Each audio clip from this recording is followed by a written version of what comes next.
Avez-vous déjà entendu parler de la médiation au travail? Stress, burn-out, le sujet des risques psychosociaux au travail prend de l'ampleur depuis des années, générant de nombreux arrêts maladie. Nous, médecins du travail, sommes très régulièrement confrontés à prendre en charge des salariés qui vivent des situations de stress au travail ou de souffrance au travail, et nous statuons de plus en plus sur des inaptitudes qui débouchent sur un licenciement. Le motif principal des inaptitudes était habituellement en lien avec les troubles musculo-squelettiques. Mais depuis quelques années, le nombre d'inaptitudes pour des motifs psychosociaux augmente et tend à rejoindre les troubles musculo-squelettiques. Ces situations sont souvent liées à des conflits au travail, des désaccords qui mènent à une rupture de dialogue entre l'entreprise et le salarié. La médiation peut être à ce moment-là un outil pour le maintien dans l'emploi et pour trouver des solutions afin que le salarié reste dans l'entreprise.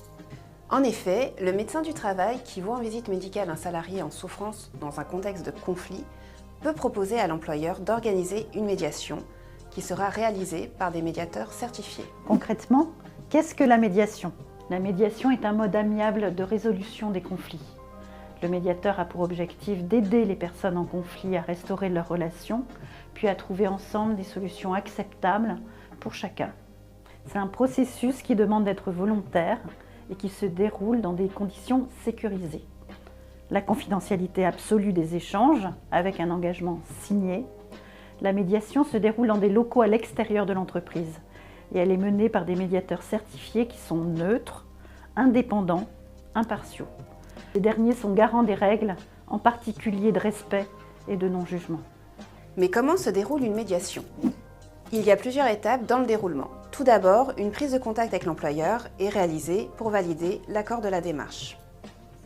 Ensuite, des entretiens téléphoniques avec les médiés, donc le salarié et l'employeur, pour leur présenter le processus. Et enfin, des entretiens individuels avec chaque médié et 3 réunions collectives sont organisées. Mais quel est le rôle du médecin du travail dans la médiation? Dans un contexte de souffrance au travail et de conflit, le rôle du médecin du travail est d'accompagner le salarié dans la prise en charge du problème de santé, orientation vers d'autres professionnels de santé et vers des psychologues du travail, le cas échéant. Et enfin, de favoriser tant que possible le maintien dans l'emploi.